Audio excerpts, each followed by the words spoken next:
Shouldn't kids tell their parents about problems at school?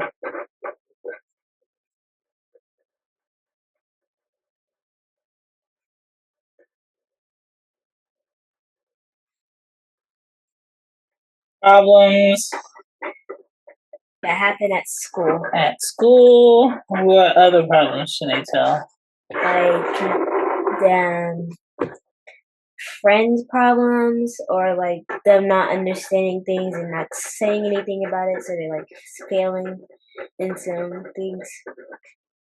So,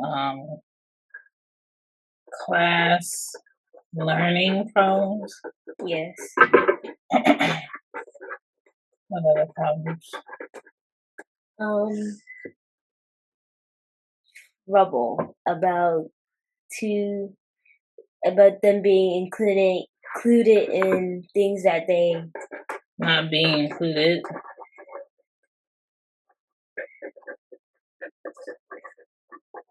Okay.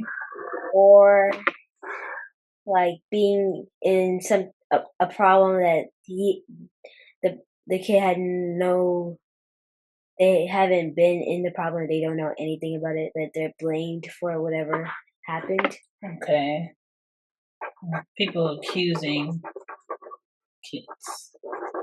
Anything else? Anger issues. And what? Anger issues. Anger issues. Okay. So this is a Cozy Women special. Anya brought this topic to my attention. She was like, maybe you should do a topic on kids feeling left out. And I was like, well, would you want to record that with me? And she was like, yeah. So this is it. We just coming back from Juicy Crab with a friend of ours. And I was like, before I go lay down and take this nap, we should just record this episode. And then you could go about your business in the house and I'll go about mine. So welcome to Cozy Women Podcast. My name is Shan. I am the mom of the girls. This is one of the girls. This is Anya. And she's in the 5th grade.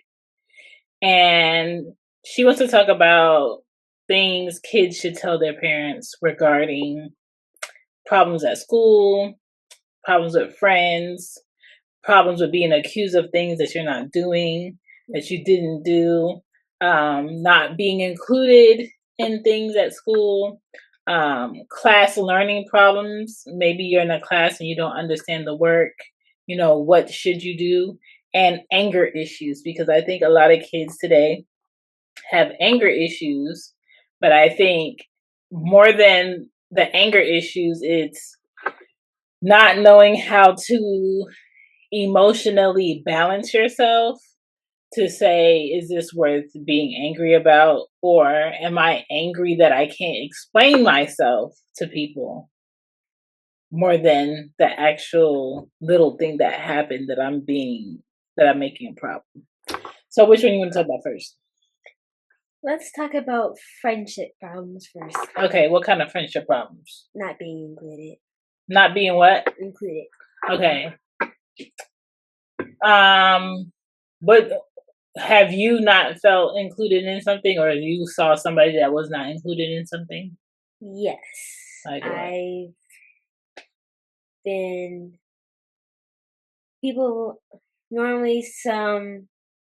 ignored many times or been told to be quiet by some people that I'm really close to, as in school. And this makes me feel sad.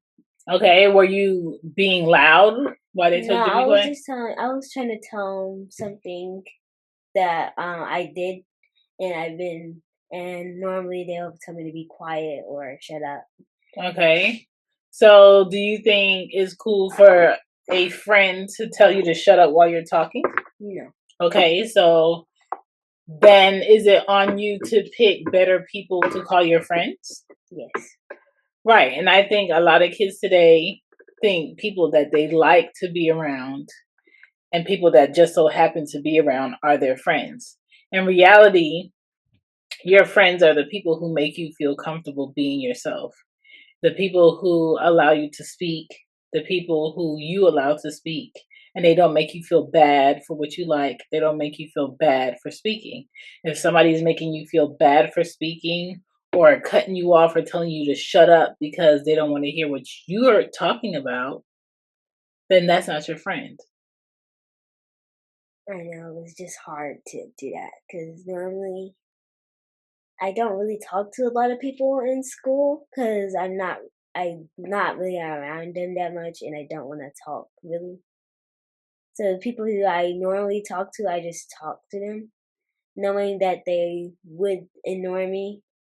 So I just try my best to like ignore the fact that they're gonna ignore me, and I just keep talking as they say that.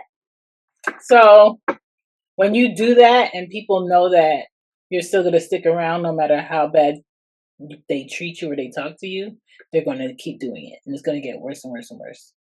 So the first thing you do when somebody's mistreating you or making you feel bad is that's it. You create a boundary. It's called a boundary.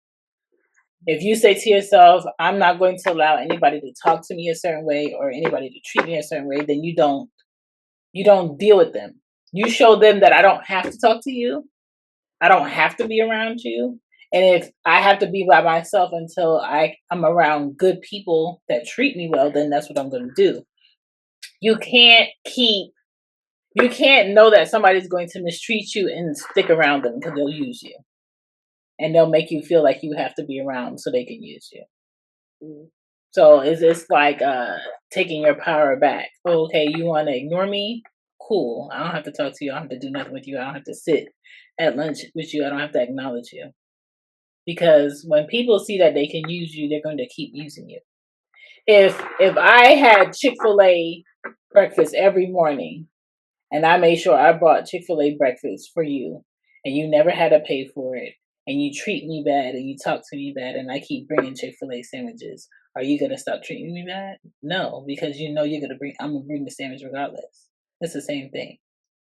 There's no reason for them to treat you better if you keep sticking around. Mm. So, what's the next thing? Let's talk about being accused. Okay. Who are you being accused by? Or who was somebody being accused by? In 4th grade, there's been some, like, kids, normally girls, that'll go in a group and create drama.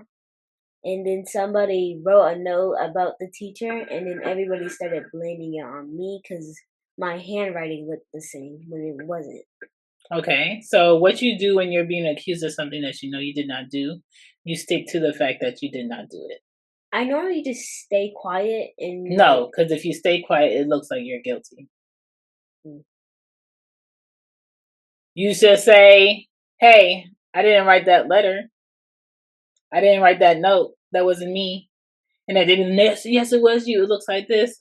Okay, that's your opinion, but I didn't write this.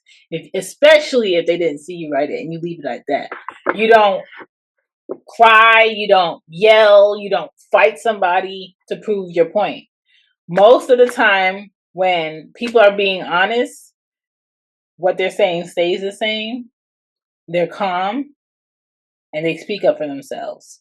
Because people who don't speak up for themselves can get blamed for everything because you're not going to fight against somebody lying on you. And if you're not going to fight against somebody lying on you, not physically, but verbally, and tell your truth, then people are always going to blame you for it because they'll be like, she's not going to say anything. Just blame her for it. They do that with boys and girls. Okay? Next thing. Anger issues. Okay. Anger issues like what? What are you being angry about? What is somebody being angry about? Like, same thing with being accused. Like, they fight back instead of, like, they'll yell and fight back instead of, like what you said, just proving your point without any violence. Okay. So, anger issues, that's personal. You can't do anything about somebody being angry. You can protect yourself if somebody's trying to put their hands on you. If somebody's calling you names, then they're calling you names. If you're in a classroom or on a school bus, you let the adult know, but you don't match them by calling them names back, because then there's two guilty kids. And the easiest way to deal with two guilty kids saying things that they're not supposed to say to each other is to suspend them. And usually today is going to be ISS, which is in school suspension, where you go to school still and you sit in the classroom and you either do a whole bunch of work until the end of the day, or you sit there and you do nothing. You're not allowed to sleep. You're not allowed to get up to do anything. So when somebody's bothering you, when you feel upset about something, you have to think about, okay, if I do this, what is going to happen? If I say this, what is going to happen? I think of that too, but sometimes I don't follow it. Well, you have to follow it. It's called self-discipline. Everybody needs self-discipline, not just kids, grown-ups too. I have to have self-discipline every time I get paid and say, okay, I got money. Do I want to spend this money on all the things I want? Or do I want to spend this money on the things that I need to do and then have a little bit left over for something that I may want? It's self-discipline. It's knowing when to react and how to react. And a lot of times people get a lot of money and they lose the same amount of money they got because they don't have no self-discipline of how to keep it or how to spend it. So a lot of people that become lottery winners, they get all that money and they waste it, and then they become things they want instead of what they need, and they spend it on people who don't care about them, but just want to be around them for their money. And then next year they ain't got no money. Next year they got to get rid of that house that they bought with that money because they can't maintain the bills for it. So self-discipline is in, like, you could be in a room full of candy and you already had candy and somebody says don't touch it. Self-discipline is that person's allowed to walk out the room, you don't touch it. You don't take advantage of the fact that they're not around. I'm going to do this. That's self-discipline too. And the more self-discipline you have, the more you'll be trusted by other people, the more opportunities you'll have. But if people feel like you don't have enough self-discipline to do the right thing, they're not going to give you an opportunity to do other things that may be bigger or more fun. So you have to have self-discipline. Even borrowing things. Like if I see a friend that always takes care of their stuff and they see me with a bag or they see me with a jacket and be like, hey, can I borrow your jacket to go to this place, such and such, and I'll give it back. It's a gamble for you to give out your things to somebody, but you also have to be prepared not to get that back. You also have to be prepared if they mess it up. So if you can't give somebody something to use or to hold and not risk not getting it back the same way you gave it, then don't do it. A lot of friendships sometimes are ruined by them borrowing money. You know, I need $50. Do you have $50? I give it back to you Friday. Friday come, they don't give them the money. Then you end up chasing down somebody to give you the money. Then they just keep pushing you off. Oh, I'm gonna get it next week. Oh, I got this coming out. I promise you, I'm gonna get it. They promise, you don't. Yeah. So my thing is, like, don't give out money if you're gonna be mad if you can't get it back. Yeah, there's a girl in my class that is like that, but when with things that you own and she doesn't really ask for it, she tries to take it without you looking. Right. She's not trustworthy. And then when you realize it, she'll oh, I'll give it back, and then she never does. And that's why I'm very no, you can't take your backpack, your extra backpack purse to school, because if you're not gonna keep it with you all the time, then you're gonna risk somebody going in there taking something that's yours and you not getting it back. Because the school can't do nothing about somebody going in your bag and taking something and you not getting it back. I can't do nothing about it. I can't go up there and go into a kid's pocket or backpack and figure I can do nothing. So the best way a lot of times to keep the things that you have is to keep it home, unless it's something you need for school. Same thing with putting things in your desk. Don't put nothing in your desk that you may lose. You did it with your earrings. So now you just have one earring that I paid for that you really can't do nothing with. And what does that tell me? That tells me Anya's not ready for having real earrings. I can't buy her real earrings. And that would be the 4th set of earrings that you lose it. So you just have to make better decisions. What's the next thing? Class problems. Class problems like what? In education. As in what? Like them not understanding and not saying anything about it. So they just like fail everything. So what's the problem? Why won't they say something about not understanding something? That's the best place to not understand and ask questions. Maybe they feel embarrassed about not knowing the standards. Okay, so what's the next option if somebody feels embarrassed? Maybe they can talk to the teacher in private when nobody's there, so it's only between the kid and the teacher. Yeah, you could do that. You can write a note and give to the teacher.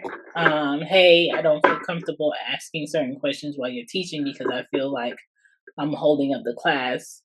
Can you help me with problems like these, and give an example of a problem you don't understand? And if there's a process in a problem, you say, I understand how you got this number. I understand this step, but this is the step that I don't understand. Why do we have to do this in order to go to the next step? I don't understand it. I don't understand how you're getting this answer. Honestly, I'll say this. Not every teacher can teach what they know. Yeah. And sometimes you might end up with a teacher that knows how to do something, but they don't know how to teach someone how to do something. I had a horrible English teacher in college. I had a horrible chemistry teacher. And it's not because they were a horrible person. They just didn't know how to teach it. They just knew it, but I can't teach it. Like for me, I know art. I know how to draw, but I can't teach art. I can teach art. But I'm just saying for me personally, that's something I know I can't teach. So it wouldn't make sense for me to become a teacher because I get frustrated on people not catching up to what I already know. I don't know how to have patience in the process of getting somebody on the level that I am with art. So a lot of teachers sometimes take a teaching job because that's what they know how to do, or they just need to pay their bills, or they went to school to become a teacher, so this is just their job. Some teachers love teaching. Some teachers, you come to them and you don't understand something, they're going to keep helping you until you understand. And they're going to talk to your parents and be like, hey, I see Anya's, struggling with this. Here's some practice worksheets. You might want to help her with this. Or, they're very preventative. So they know like there's going to be a test coming up in 3 weeks. I'm seeing her struggle here. These are the things you need to work on. Some teachers are like that. Me personally, I'm prepared for y'all to have teachers that love to teach. I'm prepared for y'all to have teachers that don't want to teach. And I'm prepared for y'all to have teachers that just like, oh, okay, you did it. All right, whatever. And they don't check it. Yeah. Right? So that's why when I say, did y'all do your homework? And you say yes, I want to see it. And that's why I want to know how you got your answer. Because for me, we had textbooks, we had pages we had to do for homework. And because I didn't understand certain math work, and the back of that textbook was the answers. And a lot of my homework, I would just write the answers, but I couldn't explain to you how that answer got there. The reason why I tell you that's not a help is because when you have a test, there is no answer. Yeah, you don't basically remember the steps and what you because do. I never practiced the steps. Homework is the practice. Yeah. Classwork is the practice. Classwork is the time for you to access the teacher to ask for help. Now, if you ask your teacher for help and your teacher shoos you away or says, no, do it yourself, then that's when you talk to me. And then I can talk to your teacher about why you're not teaching in a classroom. Right? But if you don't say anything to me, if you don't say anything to the teacher, when those grades come at the end of that quarter, that's on you. Now you created a problem for yourself.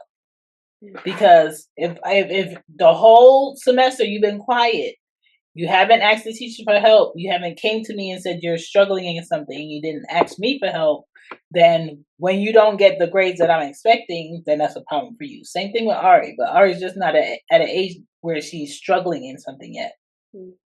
For me, math has always been a problem since the 4th grade for me. 4th grade, 5th grade, 6th grade, 7th grade, 8th grade, problem, especially algebra. Geometry was okay. High school, grandma got me a tutor. Did that tutor help? No. But grandma never made me feel like, oh, you don't know it? I don't care. She did whatever she could to get me help to understand the work. My thing is, a lot of schools, when I was going to school, they only taught math one way. Now that I'm an adult, I can go on the internet and I can see there's multiple different ways to teach math. Yeah.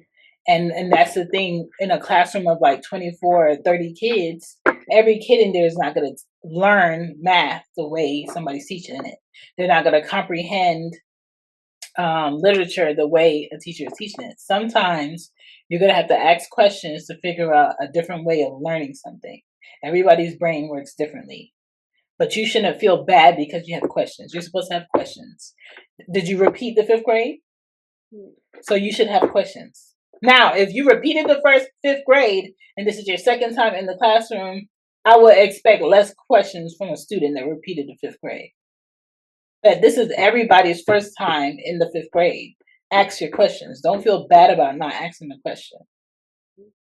And if the teacher says, does everybody understand? That's your time to be like, no, I don't understand that. But if you feel pressure that the whole class wants to be done with this so they can talk or chill until the next class, then that's where you get up when the teacher's done teaching. You go to her desk and say, hey, I didn't understand this, but I didn't want everybody to wait for me to understand something because it was going to make me feel bad. But you got to be honest. It's about being honest in the classroom. Yeah. My teacher would after she teach the lesson, she would have like this poster. It'll say 1, 2, 3, or 4. And 1 means like I don't really understand. And then 2 would be like I kinda get it. And then 3 would be like I understand all the way. And then 4 would be like I can teach this. Okay. And so after the lesson she will make you write the number on the back of your paper. And she will walk around the classroom and she knows what your number is based on how you participated and how you answer the questions right. And so she'll based on your number, she will take you into a small group where there's like an order. So when group 1 would be like the people that don't really understand and like their number is like 1 or 2 and then so on. Okay. Yeah, that's what she does. Does that help? Yes.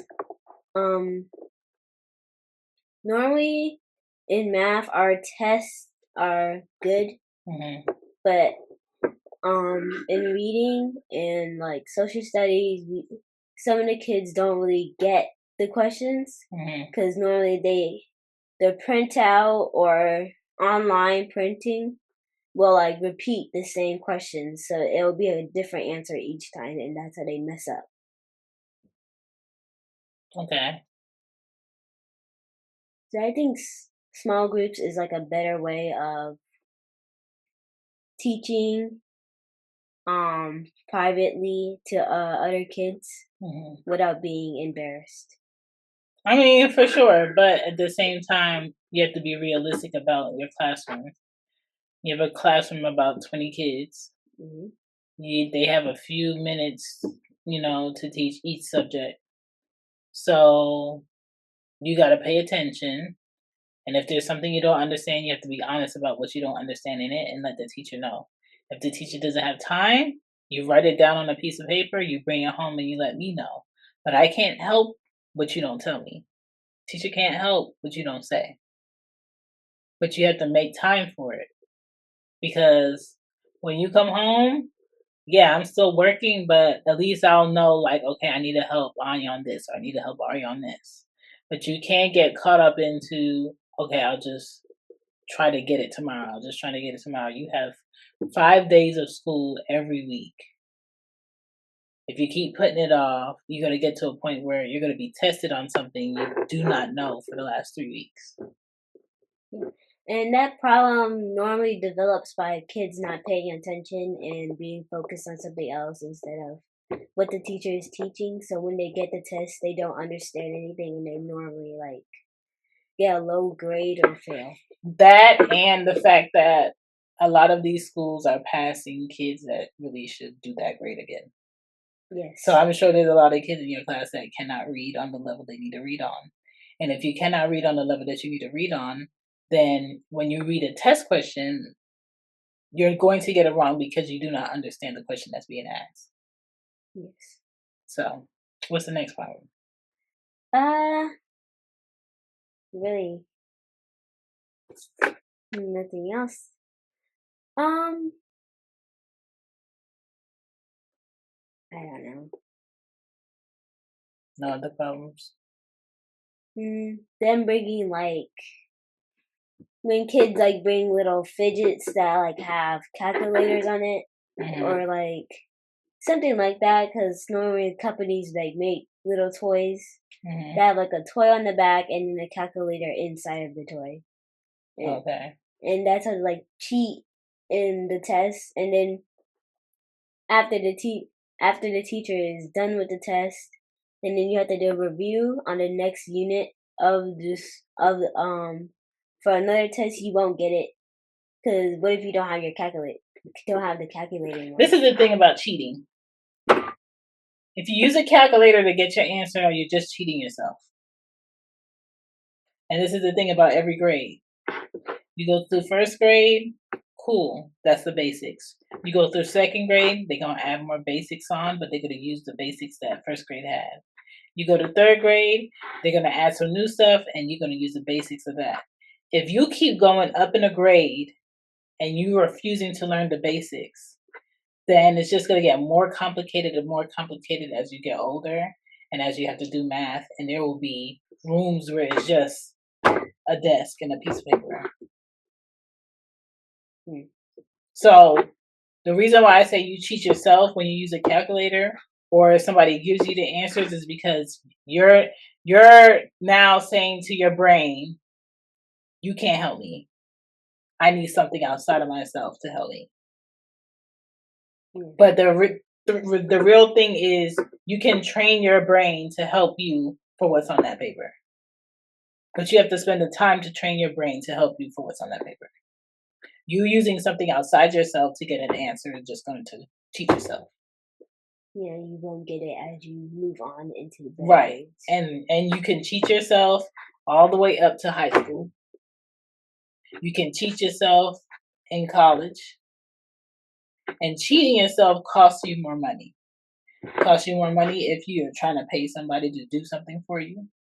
Costs you more money if you're trying to pay somebody to write a paper for you. Costs you more money when it comes to jobs because there's going to be certain jobs you can't get because you don't know the basics. You can't work a register if you don't know the basics. Yeah. You can't be in nobody's account like I do for work if you don't know the basics.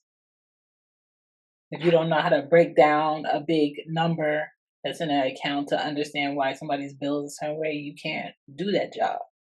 And that's why a lot of jobs will say requirement college degree. Yeah.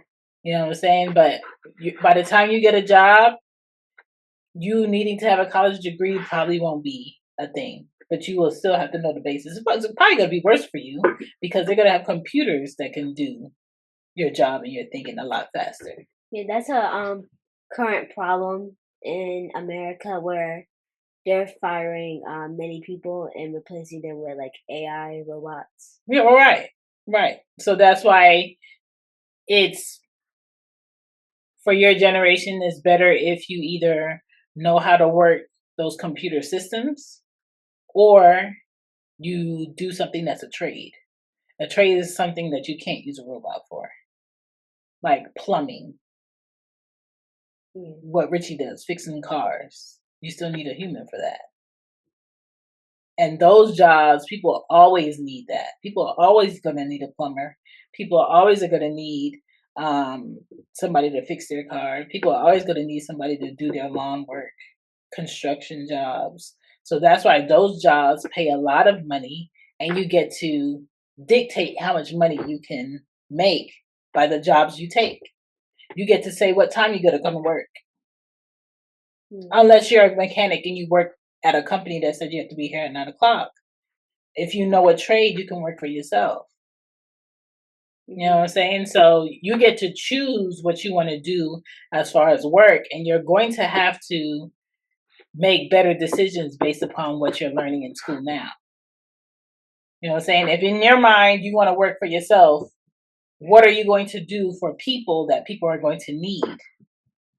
Yeah. Because let's say, for instance, you get to a point and you like doing hair. Doing hair is cool. People do need their hair done, but people don't always have the money to get their hair done. Yeah. But what do people have more than hair is important? Cars. People gonna need to get a car fixed to get to work.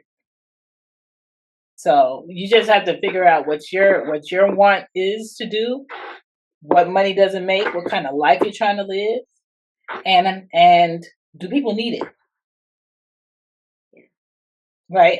The job that I do, eventually I feel like a computer could do it. It's not something I necessarily need to do. But I think, again, a lot of jobs are choosing machines over people because they don't have to have empathy. I don't have to care about your body hurting if you're a machine. I don't have to care about you needing to take off because your daughter or your son is sick if you're a machine.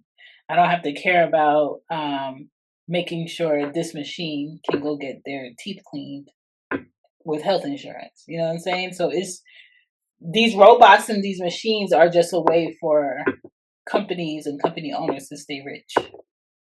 Yes. Because you only got to buy it once, maintain it, and update it like a computer. And you don't have to really care about human needs. And the more I think we develop as a nation worldwide, and we put more emphasis on computers and less on people, it's just going to make people angrier. It's going to make people more frustrated. There's going to be more people stealing to get what they need because there are no jobs. And it's going to make people more rude because everybody thinks their personal needs is more important than the next person's. Yes. But it can also be a good thing where people get back to community.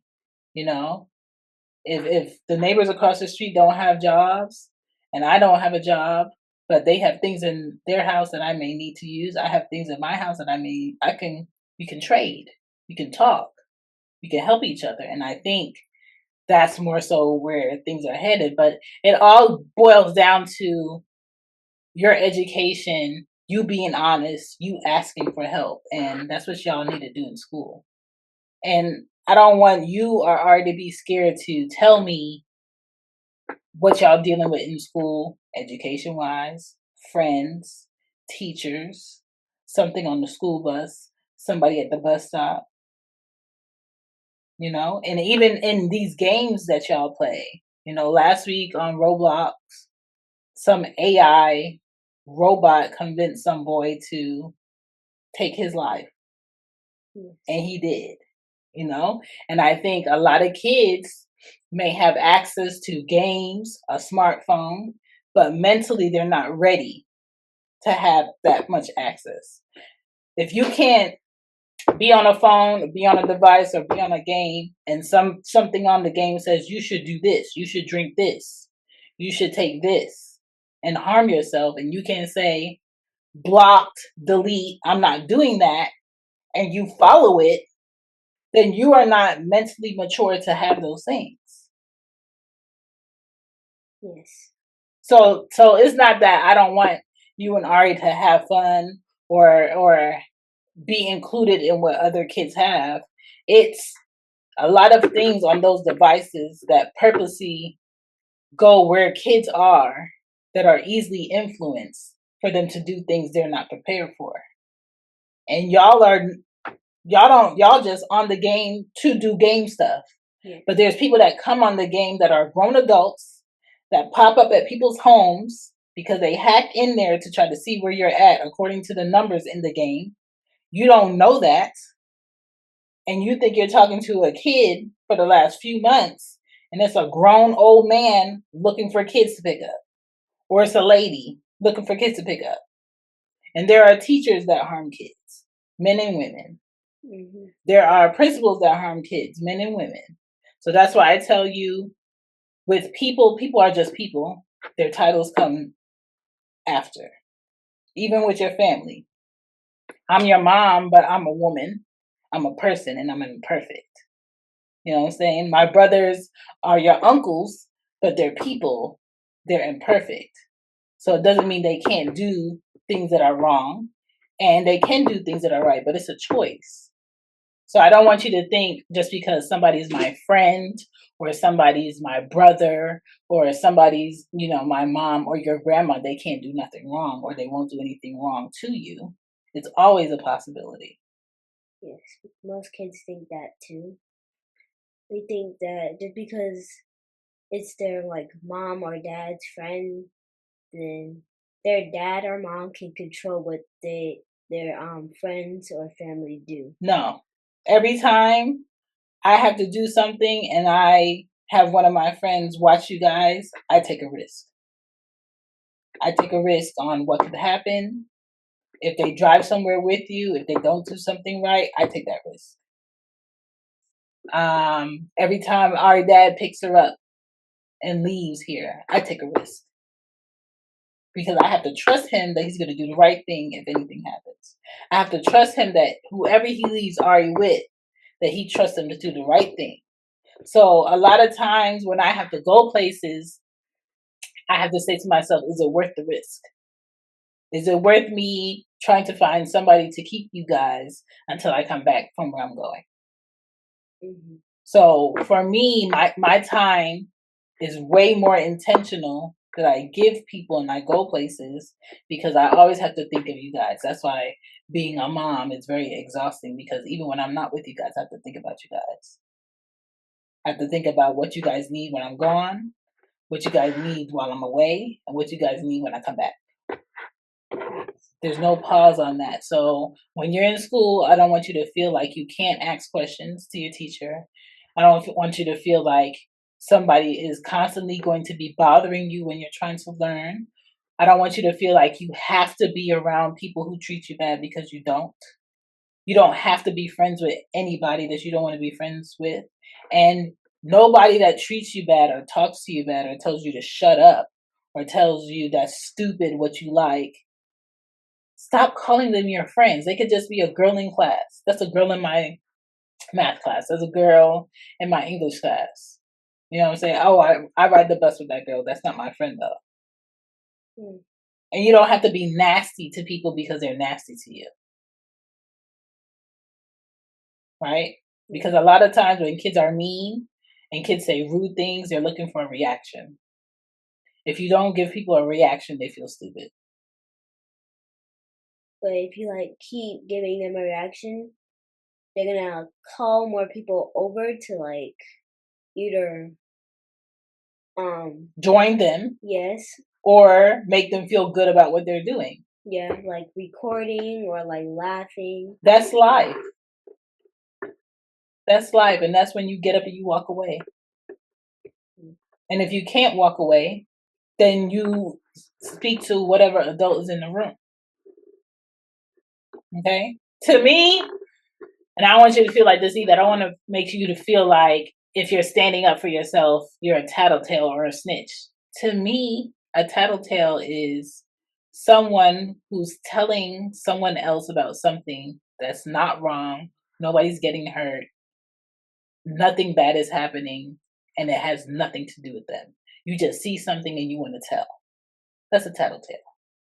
But if you see something going on and it's wrong, someone's getting hurt or somebody's getting something taken away from them that doesn't belong to the person that's taking it, you're doing the right thing. Yeah. You know what I'm saying? I don't want you or Ari to be one of those kids where somebody's getting picked on, somebody's being teased, somebody's being embarrassed, and it's a repeated thing, and you see it and you don't say something. You need to say something. Now, if you don't want to say something in front of the kids that are doing it and you want to let an adult know after the kids leave, then you do that. But you don't stand there and watch. You don't stand there and record on a device. Okay? Mm-hmm. But yeah, I mean, I think school problems are always going to be there, but now it's kind of hard because people have cell phones and the internet is forever, meaning anything you put on the internet, even if you delete it, somebody has it recorded. People screen record so they can keep stuff that people might delete. Yes. So just don't do anything that you want coming up later. And cyberbullying is a thing. On any device where you make somebody feel bad or you say something about somebody, it can be used against you. Mm-hmm. So that's why I tell you to watch your mouth on devices. Don't group together and be mean to a person because that's bullying. And a lot of schools are starting to kick kids out for that, suspend kids for that, and press charges on their parents for that. So you just have to be mindful of what you do and what you say. But yeah, anything else? Last one. Whether is this your friend or is this a person that you interact with? What do you mean? Like, you have to see or determine if this is like a person that you trust and you could depend on with your stuff and you could call them your friend, or is it a person that you talk to and you're not yet trusting them and you can't really call them your friend right now? So that's an associate. So like when I go to the office, I sit around people I know by face, but I don't know them. Like I couldn't tell you their name. I couldn't tell you what they do when they get off of work. I couldn't tell you where they live. I don't know their birthdays. I just know when I go to the office, I might see these people. Those are my associates. So when you go to school, there's people in your class that are not your friends, but you know them because that's the girl from my class. That's the boy from my class. Oh, he sits at lunch over there, or she sits at lunch over there, or that's the girl that rides my bus. A friend is somebody that you learn about every day. Something you're learning about them every day. Oh, they always wear that color. That's their favorite color. Their birthday is this. You know, they live here. They have a brother or sister. Their mom or their dad does this. They wear glasses, or they don't wear glasses, or they have allergies.